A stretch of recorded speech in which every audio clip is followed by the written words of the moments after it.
Howdy, folks. I'm extra blue today. I decided to wear my Beavis and Butthead shirt.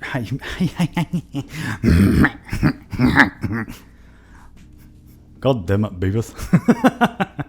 So, I know I've been drinking sodas, but today there's a good reason for it, because I'm actually going to talk about some stuff that has to do with Mountain Dew. So I bought a Mountain Dew specifically for this because this is creepy. But it's not the first thing I'm going to talk about. First off, let me pull up my agenda here. I got a few topics. First off, Joey Swoll. If y'all don't know who Joey Swoll is, he's a bodybuilder that is online, and his sole mission basically is to call out cyberbullies. Like, I'm talking like the girls that set up cameras in the gym and record themselves in skanky outfits, and then if any guy looks in their direction, they zoom in on them and they like shame the guy for looking in their direction, not looking at them like a creep. If you notice somebody with a camera set up in a gym, you're gonna look. So Joey Swoll calls these people out for being stupid and narcissistic and annoying, and also shaming men. Sometimes they body shame other people in the gym, so he calls them out. He goes after cyber bullies. Let's taste this nasty zero sugar Baja Blast. I didn't realize it was zero sugar when I bought it. Okay, it being a Baja Blast, it kind of saves it a little, but you can still taste that weird aspartame. I guess that's what's in here. I don't know. Sugar-free soda is not good. I like sugar-free Monster if I ever need a Monster, though. So, but yeah, Joey Swoll, he goes after cyberbullies. Like, that's his whole shtick on the internet, really. And so when Hulk Hogan died, he's a bodybuilder, okay? Most bodybuilders also tend to kind of like WWE because of the bodybuilding aspect. So he posted a video of him in a full Hulk Hogan get up, just working out. And it was like to honor the Hulk Hogan. Cool, got it. So he posted this, and I think like the next day he ended up having to post another video, like he didn't realize that Hulk Hogan was as problematic of a person as he is. And would posit to say that a bunch of people jumped down his throat for posting in a Hulk Hogan costume, and basically told him that Hulk Hogan was a piece of crap and that he should probably educate himself. So that's what Joey Swoll did. He got online. He looked up all the things that Hulk Hogan had done. I'm not going to go through it here. You can look it up. He was kind of a bad person, but he was honoring Hulk Hogan, the character, not Terry Bollea. Terry Bollea, the person's kind of a shit person. But Hulk Hogan isn't the immortal Hulk Hogan. He's called that for a reason. Like, he's the reason wrestling's as big as it is now. And like, he was a household name in the 80s. And so people did that. And then Joey Swoll posted a video saying that he basically was an apology video for even posting a video honoring Hulk Hogan, because Hulk Hogan had done all of these different things that were like really problematic, So, okay, I don't really see a huge problem with that, but he took the video down. He took the Hulk Hogan video down, and this is where it got even worse, because after this, later on in the day, and I wasn't following all this. I ended up seeing the post I'm about to talk about. He posted a story on Instagram that basically said he tried to do his due diligence. He didn't realize that posting a video like that would be so inflammatory. And he tried to apologize, and even that wasn't accepted. And basically he said he was done with social media. Joey Swoll's like a prominent figure online as far as taking on cyberbullies. So the fact that a person who is championed as a hero against cyberbullying just became a victim to cyberbullies is crazy. What did I say in my last video? That if liberals see anything they don't like online, they will bully the shit out of whoever it is. No matter who it is, they will bully the hell out of them. And that's what happened. Now, I know there's a lot of people that also will bully someone for saying that Hulk Hogan's a bad guy. I don't think Hulk Hogan, I'm not here to say who's bad, who's not. I didn't know the guy personally, but I do know what he did that was wrong. But it's what I've seen the most is liberal people. basically just yelling at everyone who even bothered to say that Hulk Hogan did something good at all. You know, like I said, Chelsea Green in the last video. Same thing. Like, come on, man. Like, these are the same people that, like, yelled at everyone for a decade that cyberbullying is wrong. We shouldn't be cyberbullies. You shouldn't be mean to people online. And look at what happens. Like, anytime they see something they don't like, they will say the worst things. They'll give death threats.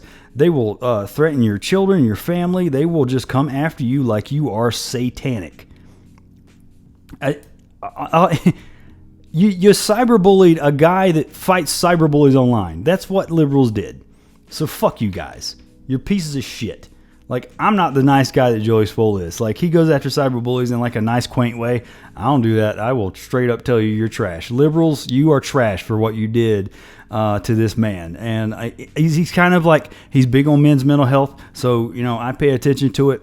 I hope this isn't the last we see of Joey Swoll, because he's a great guy. Seems like he's a great guy, and hopefully he's not actually done with social media. He just takes a break and then comes back and realizes that he got cyberbullied and that he shouldn't have to sit down for these idiots. I got to sneeze. I'm trying to avoid it. I have had nose issues all day because, like, the inversion's really bad, the wind's really bad, and we have 2 quarries here, and it's just really dusty and gross, and I've been like all day. Actually, the last few days, y'all notice. So moving on. Joey Swoll, I know you probably will never see this, but I hope you are not done. I would like to see you back on social media because you are you are a beacon of light in this shitty world that is the internet these days. So yeah, let's move on. Sacha Cohen. Y'all know Sacha Baron Cohen. Very nice. The Kazakhstan guy. What's it? I forget the name of the movie now. I can't remember the name of the movie, but he was also in The Dictator. I've only seen that one once, but it was really funny.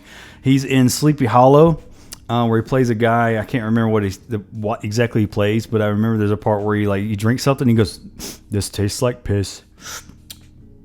This is piss." Sweeney Todd's like the only musical I ever liked. But he's also in Talladega Nights. He plays the F1 guy. "You have spilled my macchiato." Like, he's just hilarious. And he was also like the rapper dude back in like the early 2000s. I can't remember his name either. But yeah, Sacha Baron Cohen. So he plays all these goofy characters, and most people would never realize, like, when you see him out of character, just like done up, maybe on a red carpet in a suit or something like that, the guy is actually genuinely like handsome, like legit. He's a handsome guy, and you would never realize it when he's in character because he always looks goofy and stupid.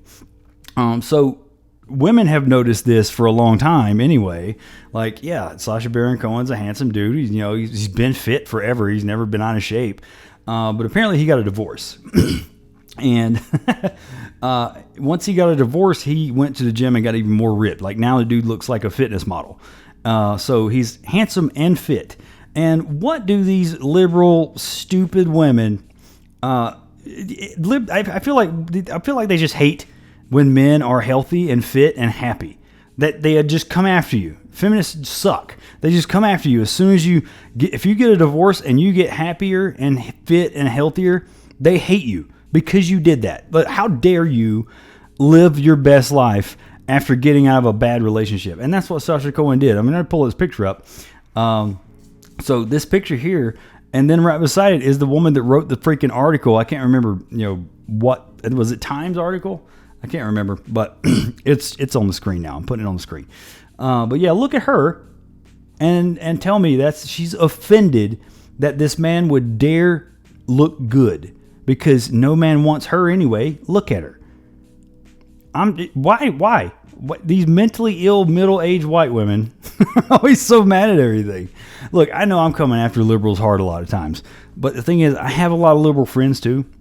Because my time in the military, military is conservative, but my time in the film industry, I have a lot of liberal friends, and they're not crazy like this. They're just not. I feel like this is like these women that don't touch grass, they never get outside, they're just chronically online, and all they do is like just sit and wallow in this pit of liberal feminism, and it gets brainwashes them, But I have a lot of liberal female friends that aren't like this. They would look at Sacha Cohen and be like, damn, good on him.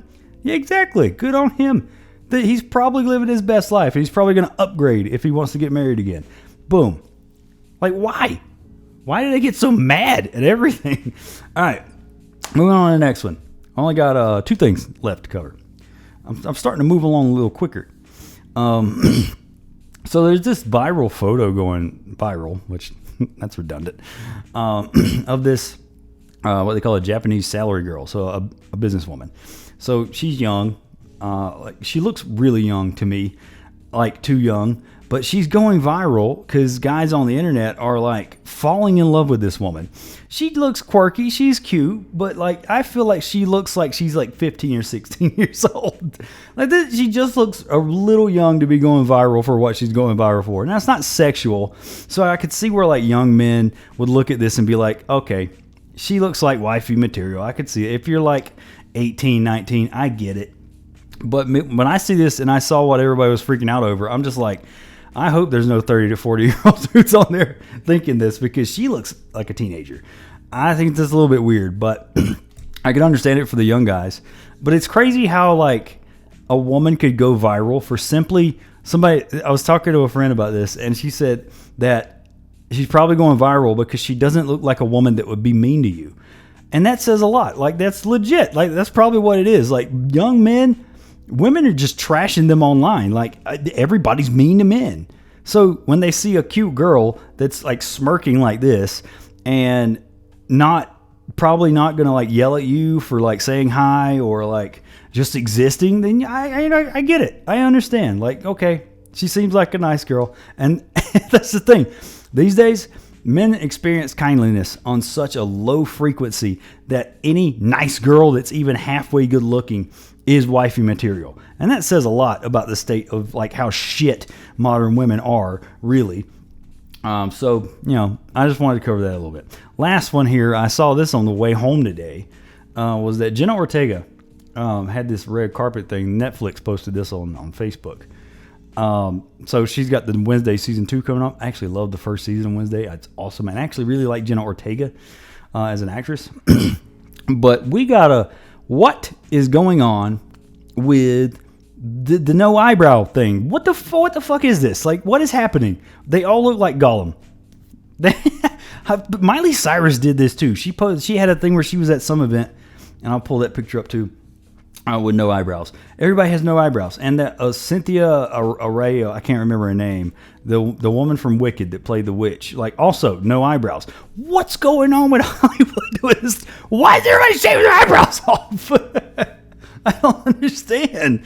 Oh my God. They look horrible. They look horrendous. And I had to look this up. Apparently it's a thing that they're trying to do now. It's like a trend in Hollywood where they look androgynous or non-binary or something. So I don't understand where androgynous and non-binary means that you need to make yourself look like an alien with no eyebrows.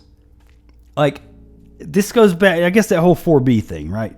Which honestly is helpful to men, because if women are shaving their eyebrows and they're shaving their heads and making themselves ugly on purpose, good. We know not to go after you in the first place because we know you're fucking crazy. So good on you, 4B ladies. You are helping us choose better partners. Maybe that's what this is. I don't know. I don't know Jenna Ortega's sexual orientation. Who cares? I'm never going to meet her. Why would I give a crap? And I still like her as an actress, but this is weird. This whole no eyebrow thing is very odd.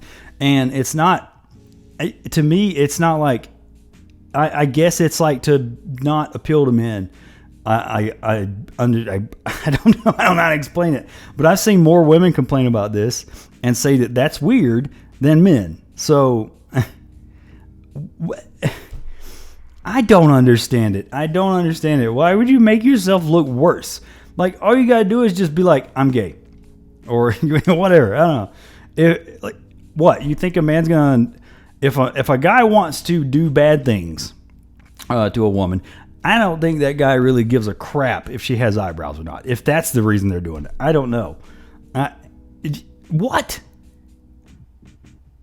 They look like Gollum.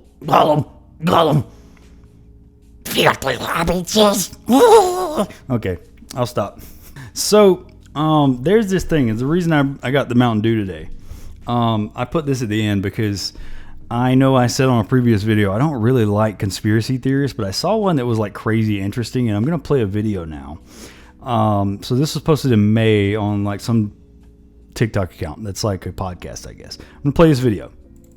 Have you heard of the Mountain Dew conspiracy theory? Mountain Dew? No, I haven't. This one's fun. Let's hear it. Every time Mountain Dew makes a marketing push for a new drink or a new flavor that they have, it coincides with a world event that typically isn't that great. That's terrifying. Let's hear it. So Mountain Dew Code Red came out in 2001. I know what event happened then. 3 months later, after it came out, 9/11 happened. This is not good. Maui burst. Right after they dropped that, 3 months later, the wildfires happened in Maui. Wow, that's crazy. You ready for this one? Ready. The Star Spangled Splash came out last year. Do you know who wrote the Star Spangled Banner? George Washington. Francis Scott Key. What bridge fell last year in Baltimore? The Francis Scott Key Bridge. Oh. Yes! 3 months after? That's kind of like immediately after that one. Pitch black. A few years ago, we had a blackout in the IT world. July 19, 2024. Various IT systems around the world experienced an outage. Mountain Dew dropped it and it went dark. Yes. Another one. Tropical swirl. Crazy hurricanes that wouldn't end in Southeast America just a few months after they dropped that flavor. They also, I just looked it up, they're dropping a mango rush flavor. Yeah. It might be a flood. It literally might be. And you can only get it at Little Caesars. Ooh. So where are the most Little Caesars, Zach? Did you look that up? No, but we saw one in Houston, Texas. So you think there's going to be a flood in Houston, Texas? There might be. So, okay, that was posted in May of this year about the Mango Rush. I actually bought Little Caesars today, and I've had that Mango Rush Mountain Dew. It's not that good. But yeah, they came out with that flavor. They posted this video in May, and then the next month, what was all over the headlines? Crazy floods in Texas and Houston. Houston always floods, but Houston flooded especially bad, but also a little further inland in Texas was the flood that hit Camp Mystic and killed, hundreds of people and children. Like it was terrible. So this was posted in May, and then a month later, the floods happened. Like, I was like, hold on. So yeah, every time they do this, a new flavor comes out, and then something crazy happens. I'm drinking Baja Blast right now. There's tsunamis all over because of the earthquake that happened in Russia. Now there's tsunamis everywhere. I can't really correlate that one. I don't believe it's a conspiracy theory. I think it's just weird coincidences. That's a thing. But there's a new flavor of Mountain Dew here called Honeydew Mountain Dew, and it's like honeydew melon. It's actually pretty good. I tried it earlier. But the largest crop of honeydew that is grown in the United States is in Arizona and California. So if anything weird happens the rest of this year in Arizona or California, then this is weird. It's weird, okay? It's weird. That's it. Y'all have a good one.